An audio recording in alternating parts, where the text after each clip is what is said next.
Hi, everyone, and good morning. Thank you for joining us with this webinar where you will learn how to score high and stress low on a TOEFL exam.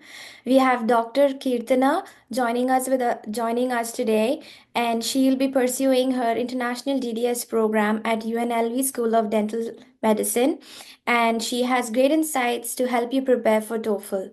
Dr. Kirtana, you can take away. Okay. Thank you so much, Aster, for the intro.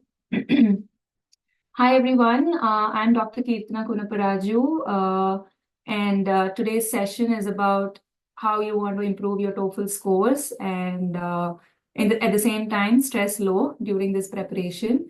So, firstly, I would like to thank Dr. Aster for giving me the opportunity to be a dental student ambassador at Dental Student Society, as well as for organizing this session with me. Thank you, Dr. Aster. Thanks a lot. It's truly an honor to be able to help and guide dental aspirants for their DDS journey. So today's topic is about TOEFL and how to master your scores in TOEFL. But before talking about my presentation, I would like to give a small introduction about myself. So hi again, good afternoon, good morning, good evening for all the participants who are attending the session from different time zones in the US and outside US. I'm happy to share my TOEFL score as well here. So I scored 110 in my TOEFL test. So I'm Dr. Kirtana Kunaparaju from India. I completed my BDS and MDS from Manipal College of Dental Sciences, Mangalore. I went back to Hyderabad after completing my dental education, and I practiced in a clinical setup for 2 years as a full-time endodontist. I moved to Raleigh, North Carolina in 2023, and I cleared my INBDE in the first attempt. I applied in the first cycle, but it was a little late by the time I submitted my applications. I applied a little later in July. So I did not receive any interview calls in my first cycle. However, for the second cycle, I was well prepared. I gathered a lot of information. I did a lot of volunteering and shadowing in the local clinics, and I was well prepared for my second cycle. That's what I would say.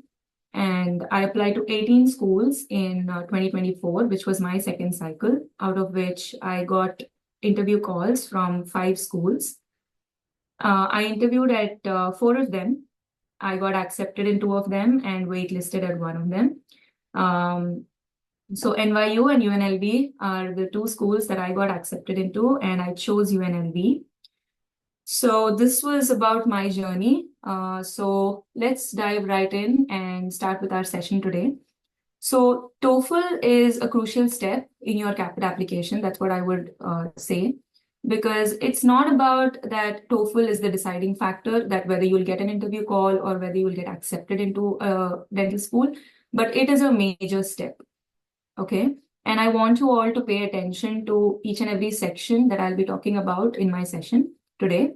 So basically, why are you doing TOEFL for your CAPIT application is because you want to prove to the US dental schools that you know how to read, listen, speak, and write English. Okay, because that's very important when you're in this country, because you have to communicate with your patients, with your colleagues, and maybe faculty and students in school, right? You need to converse. So you have to prove it to them that you are proficient in English. And apart from this, it's not just about knowing English. You need to understand the exam pattern, the strategies, and how to manage your time for this TOEFL test. Okay. So in today's session, these are the topics that I'll be covering. I will specifically be going into the details of how to prepare for each section. So I'll be giving you some tips for each section, and then I'll be giving you a brief intro about the exam pattern. And there have been a few changes for the new TOEFL IBT version. So I will talk about those differences and compare the old versus the new version of TOEFL. And at the end of the presentation, I'll be giving you some free prep resources in order for you to practice TOEFL before you give the actual test. Okay, so let's start with the TOEFL requirements for CAPID. So for those who don't know about what is TOEFL, what is CAPID and everything, CAPID is basically a portal where you guys go and apply to dental schools. Okay, so that's where you can see the list of programs which are offering the foreign trained dental program. Okay, the advanced standing DDS or the DMD program. And TOEFL is one of the requirements for those CAPID applications. Okay, now there is a section in CAPID application called program materials. That's where you'll find all the dental schools that are offering this program. And when you click on individual schools, you will see the requirements for that particular school. Okay, and that's where you will be seeing the TOEFL requirements for that particular school. Now, every school has got a minimal score. Now, what is a minimal score? That is basically the score that is required for you to be able to apply to that particular school. Okay. Now, different schools have different minimal scores. Like I've listed them in the slide here. So few schools have a score of 100, few have 94, few have it as 98. Now, it could be confusing to remember everything. So you don't have to remember anything. You just have to go to the program material section, add the schools that you would like to apply to in this cycle, and look for those schools requirements and make an Excel sheet and just put the scores there. That, for example, if you're applying to NYU and the score is 100, just put NYU and add the minimal score required. Okay. Now, few schools mention about the scores they need for individual section. For example, SIU wants 22, a score of 22 for reading, a score of 22 for listening, a score of 26 for speaking, and 24 for writing. So some schools clearly mention what they need, okay? And it's your responsibility to go through the entire requirements thoroughly and make a note of it, okay? Now, a lot of people ask me this, that, okay, if I've scored 94 and if I'm planning to apply to Colorado, is it okay? Of course, it is okay because the minimal score is 94.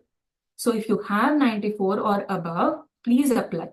Don't think that, okay, that is the minimal score, so 94 could be the least score. People with 110 or 115 might be applying. So should I even apply or should I give another attempt of TOEFL? Do not hesitate. If you're meeting the requirements of a particular school, please apply. Okay. So these are the TOEFL versions that are available on ETS website. So I hope you all know where to apply, how to register for a TOEFL test. So there's an ETS website. You can go on that and you can select the type of TOEFL exam. We are only concerned about TOEFL IBT, whether it's a home edition or the one where you go to a test center and give it. So give an internet-based TOEFL IBT because that's what CAPID requires. Okay. Now, what is the test pattern? Basically, you'll have 4 sections. I'm sure you're all aware of this, so I'll just briefly tell you what it is. You'll have 4 sections: reading, listening, speaking, and writing. Okay. Now, each section will have a set of time and set of questions. You need to answer them and move on to the next section. Okay. It's a total of 2 hours test. Okay. You won't be given any breaks, as far as I remember, or maybe you'll have like 10 or 15 minutes of break in between. You only get to carry a water bottle and a pair of, an extra jacket because it's pretty cold in the test center. So make sure that you're carrying these 2 and your ID. Okay. So coming to the differences between the old and the new TOEFL IBT version. So the old pattern was about 3 hours. The test was about for 3 hours. And the reading section had 3 to 4 passages with 10 questions for each passage, which comes around to 30 to 40 questions. Whereas the new version only has 2 passages, 10 questions for each, and 35 minutes for the entire section. Moving on to the listening section, I think listening and speaking are more or less the same from the old and the new version because there are 4 tasks and the time limit is also more or less the same. You don't have to worry about that. Coming to the writing section, you have 2 tasks. The second task in the writing section has had a little change. I'll talk about that in my further slides. Yeah, so coming to the individual sections, so in the reading section, like I mentioned, you have 2 passages and you need to answer the questions. Now, there are two ways of going about it. Okay. Some people read the passage first, okay, try to understand it, and then look at the questions. There are people who go through the questions first and then come back to the passage. Okay. Find your way and see what works for you. Okay. Coming to listening section, you will have lectures, you will have some classroom conversations, you will have discussions going on, and you need to listen to them, make a note of them, and answer the questions related to that. Okay. Speaking again, there are 4 tasks. The first task is about they'll ask you your opinion on a familiar topic. It would be very generic. Okay. And I'll give you some examples later. But the other 3 tasks will be mostly about reading a passage, listening to a lecture about it, and then answering questions, something like that. And coming to the last section, the writing section, you have 2 tasks. So the first task is you read a passage, you listen to a conversation, and then you have to summarize the entire essay. And the second task in the writing section is an independent task, okay, where you will be given a question. You will see some comments like how you have your Instagram posts and people comment below, right? Similarly, you will have some opinions on the side where people are in favor of the question and some people are against the question. You just have to share your opinion, but you will have these hints on the side and you can pick whether you want to favor the question or you want to speak against it. Now, again, I'm mentioning there's no right or wrong. It's about your opinion. So don't think that, okay, what if I support this idea and the reader will not like it? Or what if I don't support this idea and what if the reader doesn't like it? There's nothing or there's nobody for you to please over there. It's just about giving your opinion. Again, remember, they're only testing your knowledge of English. They're not testing what kind of a person you are. Okay, they're not judging you guys. So please remember this. Now, moving on to the tips for each section, this is the most important part of today's session. So for reading section, what worked for me and what I feel will probably help a lot of you guys. If you're slow in reading a passage, try this version. Like first, just give a glance at the entire passage. Like just see what the passage is about. Okay, don't sit and like try to understand each and every single line in the first glance. Just give a glance at the passage. Okay, what are they trying to talk about? Okay, now go through the questions. Read the questions thoroughly. Like, what is the question asking for? Okay, and mostly, like majority of the times, like 90 to 95% of the times, every question is given in an order. Okay, so usually the first question's answer lies in the first paragraph of the passage. Okay, then maybe second and third questions might be from the second passage. Usually it's like that, except for the inference questions or except for the summary questions. Okay, summary and inference questions can be from any passage, I mean, from any paragraph of the passage. And you will have to basically understand the passage in order to answer those questions. Okay. Now, when you're reading passages, if you did not understand a particular sentence or the context or what the passage is trying to tell you, if you've not understood that, please take help. Please, you can even use AI. You can use ChatGPT and ask it what are they even talking about? If they're talking something about, some old culture or some historical event or some author's point of view, and you're not able to understand it, okay, please take help. Now, any grammatical, any new words you've come across, please go and refer to its meaning, okay? Okay, even if there's not a question about that particular word in that particular passage, try to find out the meanings of the words that you have not come across before, okay? So that if such a similar word appears in your next passage, it will be helpful for you, okay? So try to, these are the points that I've mentioned in my slide as well. First, go through the passage before you read it in detail. Understand the key facts, ideas, and make inferences. Try to understand what the passage is trying to tell you. Now, answer specific questions by locating the information in the text. So since you have given a glance at the passage, you've looked at the questions. Now, when you want to know what the question is asking for, you know where to look for. You don't have to read the entire passage again and again. Okay. So read the question and try to locate that answer. Okay. And understand the meaning of unfamiliar words again. Coming to listening part. Now, in listening, you have four tasks. You cannot, it's not humanly possible to write down each and every sentence. Okay. So if it's a conversation between two individuals, like for example, it's a conversation between two students in a school, okay, and they're discussing about some new policy that the university or the college has implemented. Okay, now just draw a line in the center, write one student, student A, student B, okay, on either sides of the line, and most of the time it will be one person supporting the idea and one person opposing the idea. Okay, now don't write what the idea is. You already know what the idea is. Okay, the two students are discussing about some meal plan, okay, or some policy. So you know that they're talking about the policy. Now one person is supporting it, so you will just note down the points why they are supporting it. Like, why does student A think that this policy is a good thing? Just list down the reasons. Don't type sentences. Okay. Same way, student B is opposing the idea, so just write down her reasons so that you'll be able to summarize it, or so that you will be able to answer the questions accordingly. Okay. And some people find it difficult to understand the accent or catch up to the speed of which they're speaking.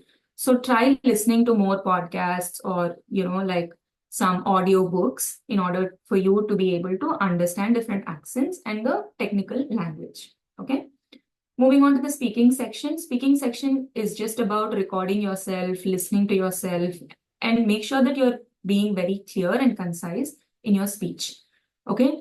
Don't give too many pauses, or don't say like, a lot of people do that. I used to do that, but with practice, it has improved. So again, please record yourself and try to keep it to the point. Like the first task in speaking is just for, I think, 1.5 minutes. I can't remember exactly, but I think it's 1.5 minutes. You get 30 seconds of preparation time, and then you have to speak for 1 minute, 30 seconds. So in 1 minute, 30 seconds, obviously you can't talk a lot, right? You have to stick to maybe 4 to 5 lines, but make sure that you're delivering the message because they're asking for your opinion. You have to give your opinion. You can't be neutral there. You have to say, yes, I think this is good for so and so reason. No, I don't agree with this, or no, I don't think this is right for so and so reason. There has to be a reason, there has to be your opinion, there has to be a starting line and a finishing line. That's it. Okay. Moving on to the writing section, you have to read a passage, you have to listen to a conversation, and mostly it will be that the passage will either support the topic and the lecture will be opposing the topic. So you have to summarize both of them. And or the other way around. Okay. So the point is you will have an introduction paragraph, then you will have three paragraphs talking about the actual idea of the topic and the final conclusion. So even when you write your essay, make sure that you're giving an introduction of what the author is saying or what the passage is saying and what you've listened in the lecture. And then again, stick to three paragraphs, which will be the body of your essay, and finally conclude. Okay. Okay, in the first section or in the first task of the writing section, please do not give your opinions. Just stick to what the passage is saying and what the lecture is saying. Do not try to give your opinion here because it's not about you. Coming to the second task, that is where you can give your opinion. It's an independent task where you will be given a question and you have to give your opinion. Like, for example, if they're asking about, is it good to give children electronic gadgets? Is it okay for parents to give their kids electronic gadgets at a younger age? Now, you either say yes or no, but you need to have your reasons for it. You should be able to explain why it is good or why it is bad. Okay. For example, if you're supporting the idea, you can say that, okay, yes, I think it is good for children to have access to electronic gadgets because it can help them gather information. They can, it can help them with their, like school assignments or whatever, or it can be used as a source of information for a lot of things. They can do their activities. They can attend online classes. There are pros of giving electronic gadgets, right? However, in order to make sure that their kids are safe and secure, they can, have some restrictions to certain sites. Okay, if they're too young. Okay, so they can limit the access to certain sites as parents just to, like protect their kids' safety.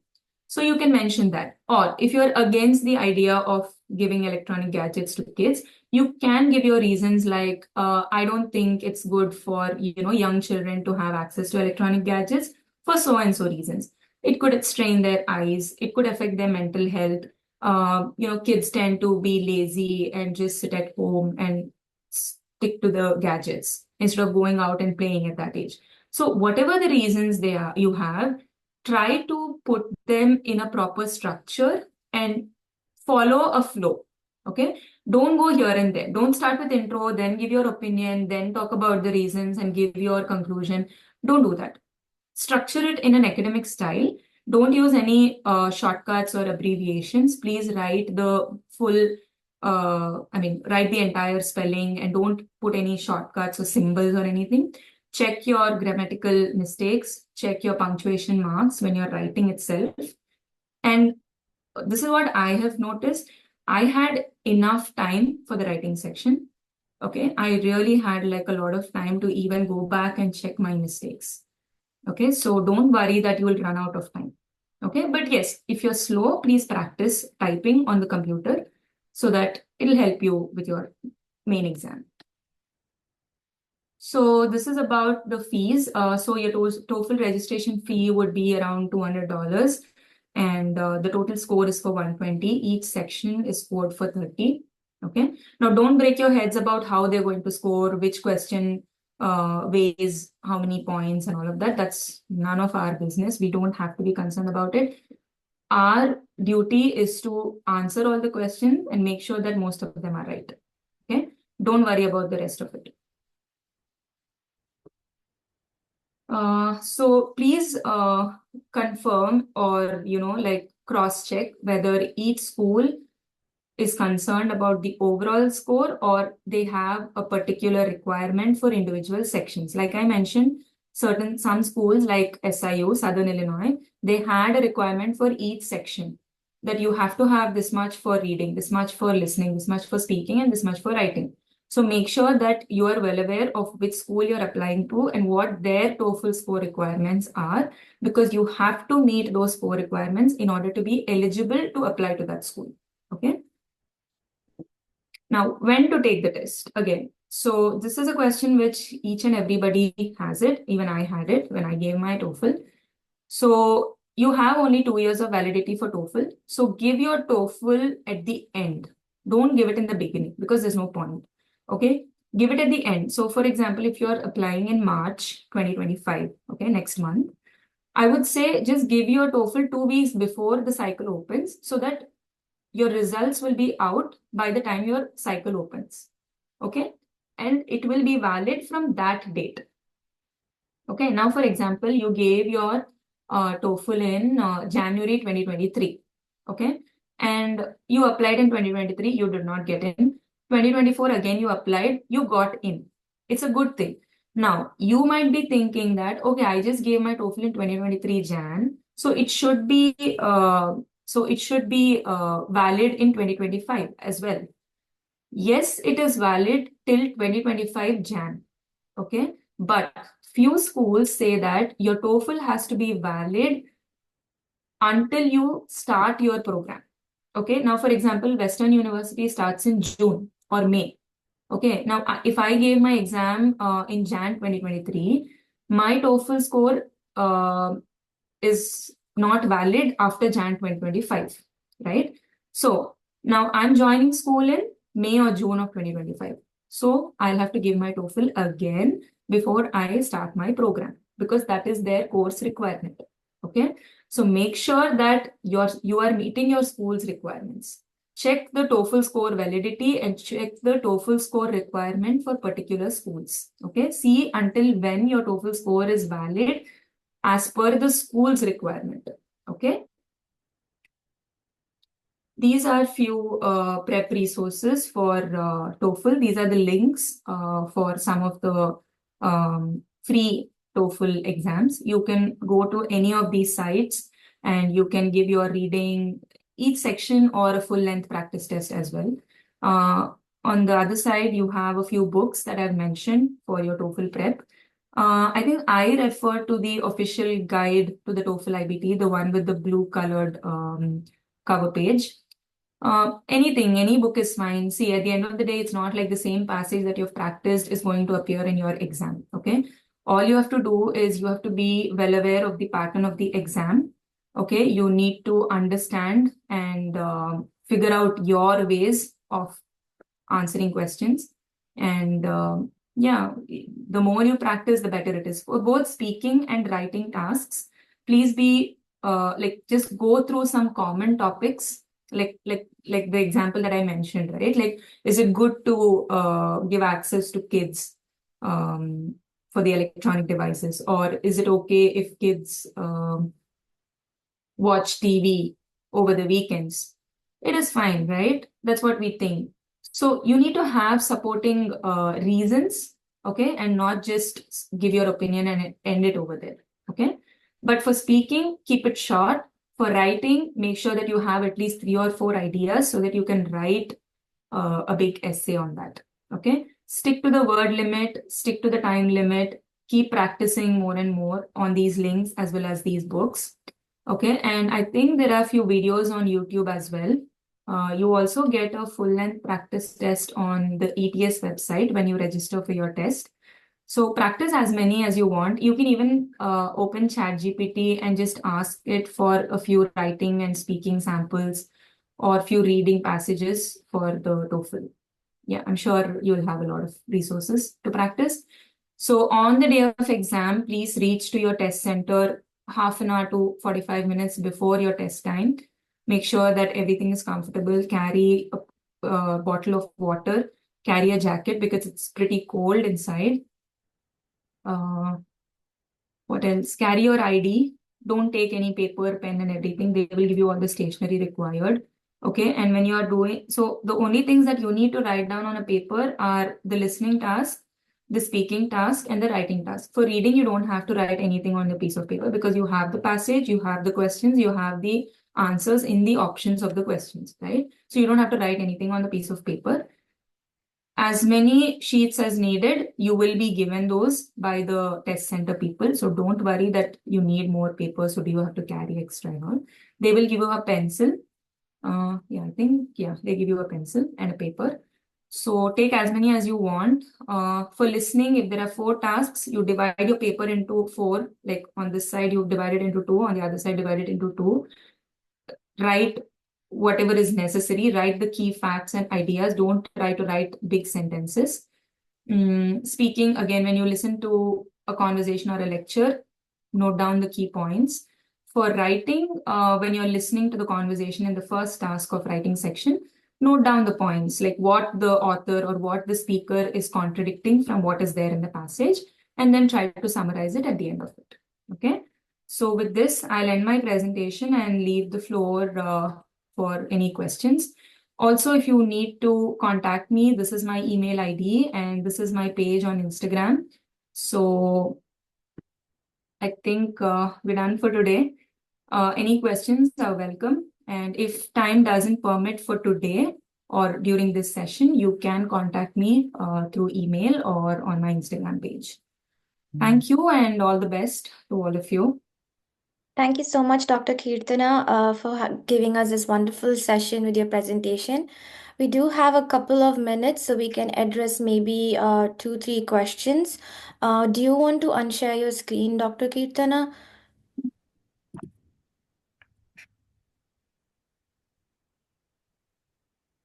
So we have one question from one of our viewers. They're asking if you know which are the schools that take the my best score. My best score. Yeah. I don't think there are many. Okay, and most of the schools mention it on their CAPID requirements page. So I don't think I have a list of those schools right now. But I'm sure if you go on to the program material section and look for yourself, like, because see, now I have a list of schools that I have applied to, and I have applied to maybe around 17 schools. There are total 41. So Yeah. I don't think I will have the answer to it. But yes, you definitely can go to the program material section and find it for yourself of which school accepts my best scores. Okay, and another question we have is they have got 101 as a score. So is that good, or should they try to get more than 110? Yeah, I mean, that's what, like I mentioned, it depends on which school that you're applying to. If the school's requirements are meeting, then yes, you can apply. But does it mean that you're going to get called for an interview or not? It doesn't solely depend on your score. Even if you have a 110 score or even if you have 115 score, if your overall application is not great, then you might not get a call. Okay, so focus on your application as a whole. Like they look for the holistic application. So try to highlight your achievements, try to present your story or personal statement in a better way, and try to build your resume with a lot of volunteering, shadowing, clinical experience, any preceptorship, or any master's degree that you've completed back in India or back home or here in the US. Try to build an overall application. And yes, TOEFL score is like a bonus on top of that. Okay. But as far as your question is considered, I think if you are meeting the school's TOEFL requirements, then yes, you can apply. Yeah. So thank you so much, Dr. Kirtana. You have shared great resources along with your presentation and the differences on what to make sure while applying. A couple of things I also wanted to let the viewers know that there's something called as a prometric test drive. So for those who are first time applying for TOEFL exams, it's a huge transition for those who are in the US and you just don't know how the system works.